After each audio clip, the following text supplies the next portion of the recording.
Welcome to The Explainer. So, today we're going to talk about a piece of tech that's, well, it's pretty much everywhere in your house, but it's got this one weird secret. It's built with a massive flaw. It literally can't start by itself. You know that feeling, right? You flip the switch on a fan or a pump, you hear that hum sound, but nothing. The blades just won't spin. So you give it a little push with your finger, and boom, it kicks into gear. Well, that little moment, that's not a sign that it's broken. It's actually a clue to a really cool engineering puzzle. I mean, your first thought is probably, great, the motor's dead. But here's the wild part. That inability to start, it's totally on purpose. It's a core characteristic of the most common electric motors out there. You know the old saying, it's not a bug, it's a feature? Well, in this case, it's literally true, and it forced engineers to come up with some seriously clever workarounds. All right, let's get into it. The reluctant motors problem. We're going to figure out why these single-phase motors are not self-starting. So, what's the deal? Why do these super common, super reliable motors have this one giant flaw? And look, just so we're all on the same page, these motors are everywhere. Seriously, we're talking about the little powerhouses inside your fans, your fridge, the washing machine, pumps, even your power drill.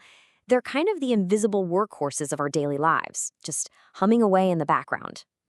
But here it is, the central paradox, the whole reason we're talking about this. Even though their one job is to spin, these motors have absolutely zero starting torque. Zilch, nada. From a complete stop, they can't generate any twisting force whatsoever. Okay, section 2, a tale of two fields. To really get why this happens, we have to dive into the physics behind the stalemate. It's all about the invisible magnetic forces doing their thing inside the motor. So here's where things get interesting. It's all about the type of magnetic field. A bigger industrial three-phase motor, it creates what's called a rotating field. You can literally picture a spinning magnet just grabbing the rotor and pulling it around in a circle. Simple. But our little single-phase motor, it creates a pulsating field. It doesn't spin. It just pulses. It gets stronger, then weaker, then stronger again, all in one spot. It's just pushing and pulling back and forth. So, how do you even make sense of a pulsating field? Well, engineers came up with this really smart way to visualize it called the double revolving field theory. Just imagine that our one pulsating field is actually two separate fields. They're both the exact same strength, but, and this is the kicker, they're spinning in opposite directions. It's a mental trick, but it perfectly explains why the motor gets stuck. And right here, this is the result. At zero speed, you've got the forward field trying to pull the rotor one way and the backward field trying to pull it the other way with the exact same amount of force.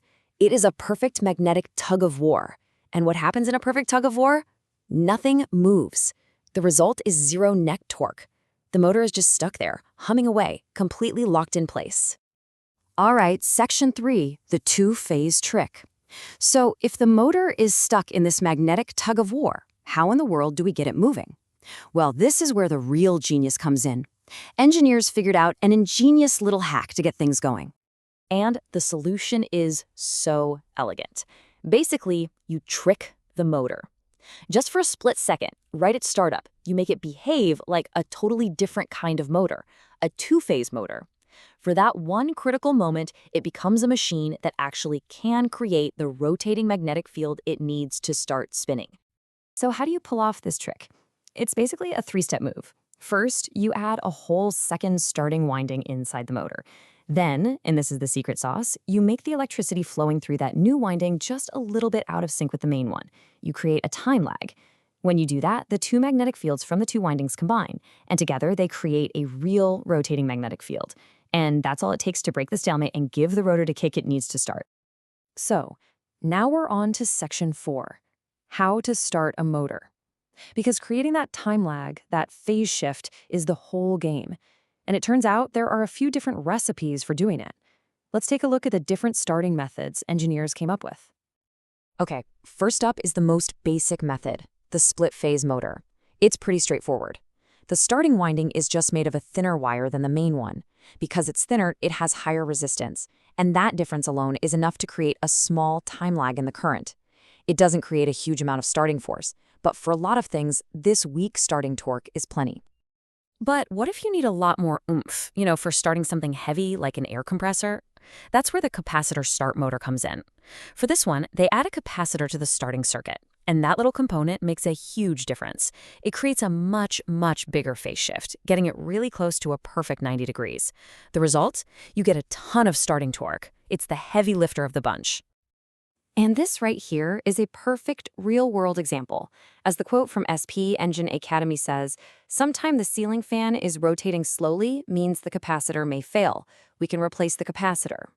Sound familiar? If your ceiling fan is just humming or turning super slowly and you have to give it a push to get it going, it's almost always a bad capacitor. That one tiny part that's supposed to give it that starting kick has just worn out. Now, for really small, low-power stuff, think little bathroom fans, there's an even simpler, even cheaper design. It's called a shaded pole motor. And these things are awesome because they are dirt cheap and super reliable, all thanks to a really clever and simple way of starting. So how does this one work? Well, it's pretty wild. There's this little copper ring called a shading coil wrapped around a piece of the motor's magnet. When the main magnetic field builds up, that little copper ring basically puts the brakes on the field just in its little corner. This creates a slight lag, a tiny time delay, in that part of the field. The end result is a weak little rotating effect, just enough to gently nudge the motor to start spinning. It's brilliantly simple. Okay, let's talk about choosing the right start. So we've got all these different ways to kickstart a motor. So how do you pick the right one for the job? Well, it's not random. It's all about matching the motor to the machine it's trying to run. And the big thing you have to think about is the load. How hard is it to get the machine moving from a dead stop? You've got your low inertia loads, things that are pretty easy to start spinning, like a little pump. But then you've got high inertia loads, things that really fight you at the start, like the massive blades of a huge fan or, a rock crusher. They need a lot more muscle to get going. And this chart just lays it all out perfectly. You can see the trade-offs. On one end, you've got the shaded pole motor. Super low starting torque, but hey, it's cheap. Perfect for little fans and vending machines. Step it up a notch and you get the split phase. Medium torque, medium cost, great for stuff like your clothes dryer. And then there's the big one, the capacitor start. It's got high torque, costs a bit more, and that's why you find it in the tough jobs, like compressors, pumps, and refrigerators. So really, when you step back and look at it, what seems like a dumb flaw, this motor that couldn't even start itself, it actually became the spark for 100 years of really clever engineering. That one single problem forced people to get creative, and the result is this whole family of smart solutions that, well, quietly run our world. So the next time you hear a fan or a pump whir to life, listen a little closer. What kind of starting trick do you think it's using? Is it that gentle little nudge of a shaded pole, or the big, confident kick of a capacitor? Now you know exactly what you're listening for. Thanks for joining me on this explainer.